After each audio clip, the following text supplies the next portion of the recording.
Olá pessoal, esse vídeo eu quero endereçar aos homens que me acompanham e também às respectivas esposas, né? Pois nós sabemos que os homens muitas vezes são um pouco mais negligentes com a saúde, deixam para procurar médico somente no último caso, e são as esposas que vão observando alguns sinais e sintomas e acabam por levar aí os maridões ao médico. Nesse vídeo nós vamos falar dos principais sinais e sintomas da deficiência de testosterona, como é feito o diagnóstico, como é feita a reposição de testosterona e responder perguntas polêmicas como essas. Doutor, reposição de testosterona aumenta o risco de câncer? Doutor, reposição de testosterona pode aumentar o risco cardiovascular? Eu sou um paciente cardíaco, eu posso fazer reposição de testosterona? Quais são as contraindicações? Todas as respostas para essas perguntas estão nesse vídeo. Então, fique comigo e me acompanhe até o final.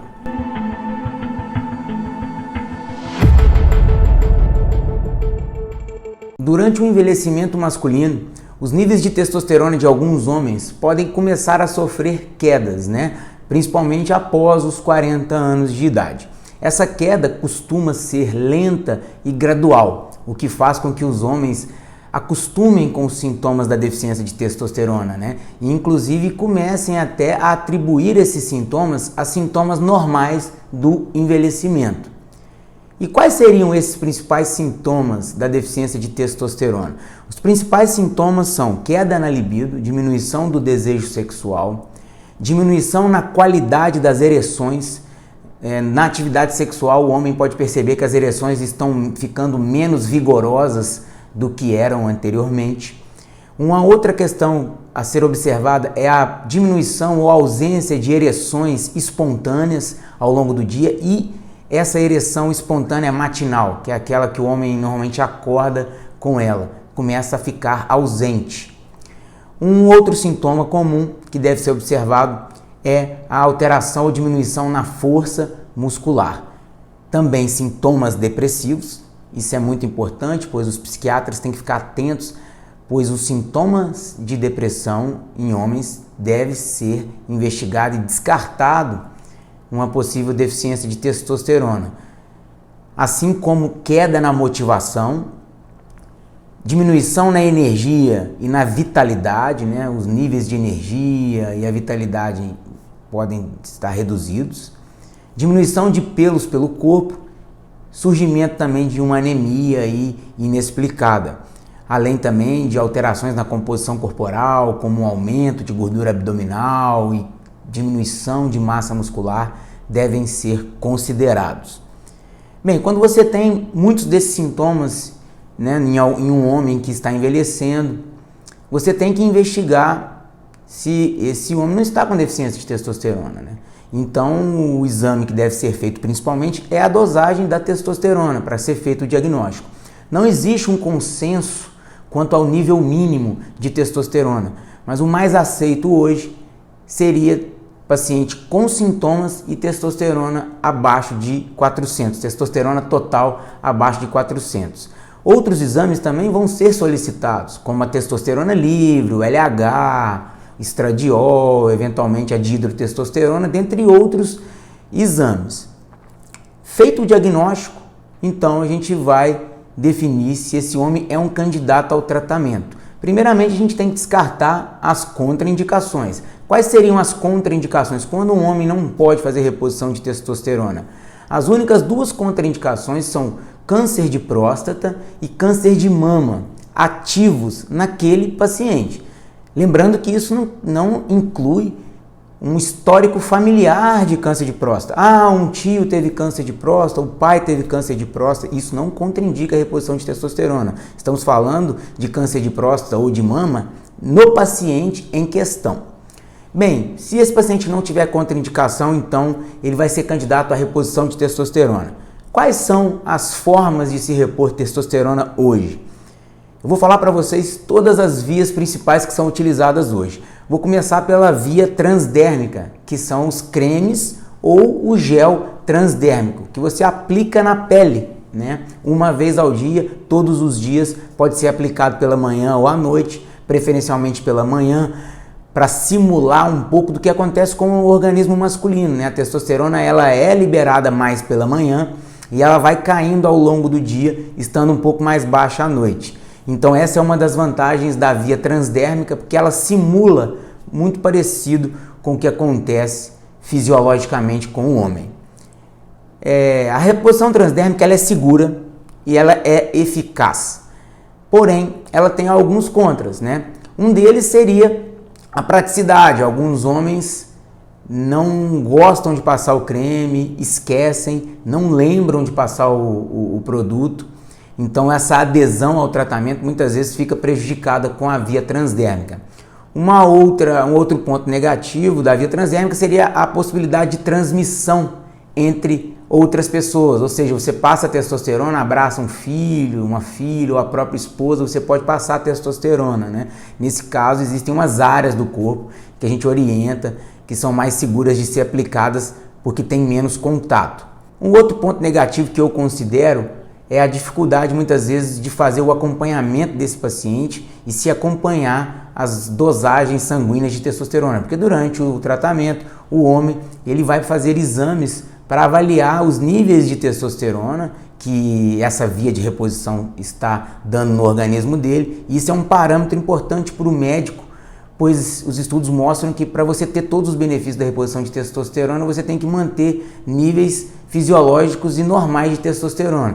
Como o creme transdérmico tem uma meia-vida muito curta, o exame de testosterona ele tem que ser feito 2 horas depois de se aplicar o creme. Durante o acompanhamento, quando o paciente volta ao médico, que ele vai trazer os exames com a dosagem de testosterona, o ideal é que essa dosagem seja feita 2 horas depois de se passar o creme, lembrando que não deve dosar, né, no braço. Se caso você estiver aplicando a testosterona no braço, ela não deve ser colhido o exame nesse braço que foi aplicada a testosterona. Muitas vezes acontece do homem começar a usar a testosterona transdérmica e não observar uma melhora laboratorial nos exames. E um dos motivos costuma ser esse, né, porque ele muitas vezes ele vai dosar a testosterona mais de 24 horas depois de ter aplicado o produto não tem uma durabilidade tão longa, então acaba que não consegue visualizar no exame laboratorial essa melhora. Lembrando que a melhora clínica, a melhora dos sintomas, ela é bem importante e deve ser principalmente considerada, mas é importante que haja também uma correção nos níveis sanguíneos. E existe ainda alguns pacientes que têm uma baixa absorção pela pele e não se adaptam muito bem também ao uso da testosterona transdérmica. A segunda via de reposição é a via intramuscular. Nessa via intramuscular, a gente tem normalmente 2 tipos de testosterona que podem ser aplicadas. A de ação curta, hoje representadas no mercado brasileiro pela Deposteron e pela Durateston, que são testosteronas que têm uma meia-vida curta, de em torno de 1 semana, enquanto que temos também a testosterona de liberação longa, de longa duração, né, representada aí principalmente pelo 1-decilato de testosterona. Essas testosteronas, elas são muito efetivas no que diz respeito à correção dos sintomas, né? Esse é um ponto forte da via intramuscular. A testosterona de ação curta deve ser aplicada a cada 15 dias ou até semanalmente. A recomendação padrão, muitas vezes, não é essa, é de se aplicar a Deposteron, por exemplo, a cada 3 semanas, a cada 21 dias. Essa recomendação ela é inadequada, pois não se respeita a meia-vida da droga. Se você aplica uma ampola de Deposteron a cada 3 semanas, você vai ter testosterona alta por 1 semana e muitas vezes até suprafisiológica, acima do limite superior da normalidade, e após 1 semana essa testosterona já vai estar baixa e você vai ficar então 2 semanas com testosterona mais baixa. Isso não respeita a meia-vida da droga e por isso é uma forma inadequada, apesar de ser orientada na maioria dos guidelines que a gente conhece. A gente entende que aplicar testosterona com muita frequência vai ser mais desconfortável para esse paciente, mas essa testosterona, o ideal, se você respeitar a meia-vida da droga, é aplicar ela semanalmente e a cada 15 dias. Portanto, isso vai ser um ponto negativo da testosterona intramuscular de ação curta. Um outro ponto negativo da testosterona de liberação curta é que ela causa o efeito que a gente chama de efeito roller coaster, né? Que é o efeito montanha-russa. você tem um pico de testosterona logo depois da aplicação da testosterona, e à medida que vai passando os dias, você vai tendo uma queda até que chega o dia da próxima aplicação e você tem um novo pico. E com isso você tem essa oscilação nos níveis de testosterona. Níveis mais altos depois da aplicação, níveis mais baixos quando está chegando o dia da próxima aplicação. Essas oscilações, né, onde você tem picos suprafisiológicos de testosterona, pode estar relacionado a alguns efeitos colaterais desagradáveis, como alteração de humor, uma irritabilidade, surgimento de acne e até a queda de cabelo. Mas isso pode ser amenizado quando você faz a reposição com um médico que tem experiência e tem um bom manejo dessas doses e da frequência dessas aplicações. Já a testosterona de ação longa é uma boa via, é uma boa testosterona. Elas são aplicadas após um carregamento. Durante as primeiras doses que você aplica no intervalo menor, você aplica posteriormente a cada 3 meses. E isso é bem tranquilo para o paciente que vai fazer a reposição, né? Porque aí você vai aplicar com um intervalo muito maior. Uma ressalva que eu faço sobre essa via é de que alguns homens se sentem melhor com a testosterona em níveis mais próximos do limite superior da normalidade, né? Tudo dentro do valor fisiológico, porém mais próximos do limite de cima, do limite superior. Tem muitos homens que vão se sentir bem e sentir que os sintomas estão bem controlados com testosterona nesses níveis. E a aplicação de 3 em 3 meses normalmente não dá níveis de testosterona próximos do limite superior da normalidade. Você observa uma testosterona média ali, né, na faixa de 450, 400. Um outro ponto contra da via intramuscular é que é a via que mais pode dar um efeito colateral, que é aumento dos glóbulos vermelhos. A gente sabe que toda reposição de testosterona pode elevar um pouquinho os glóbulos vermelhos e a via intramuscular é onde você mais observa esse efeito adverso. Quando isso acontece, ou você tem que suspender a reposição, ou diminuir a dose, ou orientar o paciente a fazer uma sangria terapêutica ou a doação de sangue, que é a minha preferência, porque um paciente que está fazendo tratamento, ele melhora muito com a reposição, e você suspender o tratamento por essa alteração não vai ser tão legal para o paciente. Então você consegue fazer essa sangria ou a doação de sangue e manter a reposição de testosterona, quem sabe fazendo uma redução, um ajuste na dose. Uma terceira opção para reposição de testosterona são os implantes hormonais. Nós temos 2 tipos de implante hormonal. A gente tem um implante hormonal não absorvível, que é aquele que dura 1 ano e deve ser trocado ao final de 1 ano. E você tem a reposição de testosterona com implantes absorvíveis, que são aqueles que vão sendo absorvidos pelo organismo, eles duram 6 meses e ao final desse período eles não precisam ser trocados. A reposição utilizando os implantes não absorvíveis, no meu entendimento, ela não é viável, visto que para você conseguir níveis adequados de testosterona, você tem que colocar cerca de 7 até 10 tubinhos de testosterona. Ao final de 1 ano, quando você vai retirar esses tubos, esse procedimento pode ser um pouco traumático, muitas vezes você não consegue retirar todos os tubos, e isso é ruim porque esse paciente precisa fazer a reposição de testosterona, né, para o resto da vida, e considerando que você vai fazer isso para o resto da vida, pode não ser interessante. Mas a testosterona via implante absorvível, no meu entendimento, é uma ótima opção, porque ela não precisa ser retirada ao final de 6 meses, e os implantes são bem menores e em menor quantidade. Portanto, nas mãos de um médico experiente, o implante hormonal ele é bem cômodo. Cômodo para o paciente, que não vai precisar ficar aplicando injeção e não vai precisar ficar lembrando de aplicar o creme ou o gel todo dia. E também porque não vai dar aquele efeito roller coaster, que é o efeito montanha-russa. Você não vai ter picos de sobe e desce de testosterona. O implante, quando bem calculado, você vai ter níveis mais estáveis de testosterona durante esse período aí de duração do implante. Portanto, eu considero uma ótima opção.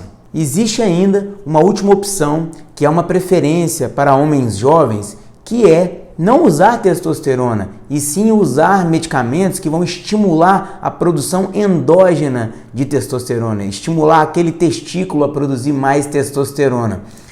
Existem algumas medicações que podem ser utilizadas, as mais conhecidas são o clomifeno e o HCG. E existem também substâncias naturais, como o testofen, por exemplo. E com relação ao risco cardiovascular, doutor, repor testosterona aumenta o risco cardiovascular? A resposta é não. A reposição de testosterona não só não aumenta o risco cardiovascular, como os estudos têm mostrado que a reposição de testosterona diminui o risco cardiovascular. Cada vez mais, os estudos têm mostrado que níveis normais de testosterona estão relacionados a uma menor mortalidade. E estudos grandes, como o estudo EPIC, por exemplo, que testou mais de 1.600 pacientes, mostrou essa relação, uma relação inversamente proporcional entre os níveis de testosterona e a mortalidade, ou seja, quanto menor a testosterona, maior a mortalidade. Níveis adequados de testosterona, menor mortalidade. Com a reposição de testosterona, você consegue diminuir a inflamação, melhorar a sensibilidade à insulina, melhorar a composição corporal do homem, melhorar a função cardiopulmonar. E também já está demonstrado que a reposição de testosterona diminui o limiar da angina de peito, diminuindo o risco de infarto. Mas doutor, repor testosterona aumenta o risco de câncer de próstata? Essa é uma dúvida comum. E a resposta, mais uma vez, é não. A reposição de testosterona não aumenta o risco de câncer de próstata. Durante muitos anos se ventilou essa hipótese de que a testosterona pudesse estar relacionada a um maior risco de câncer de próstata. Mas os pesquisadores eles foram observando que não tinha uma relação lógica entre níveis de testosterona e incidência de câncer de próstata. E os estudos mais atuais demonstraram que a reposição de testosterona não aumenta o risco de câncer de próstata. Inclusive, nós temos estudos realizados com pacientes com câncer de próstata que foram tratados com testosterona e a reposição não mostrou pior ou progressão da doença.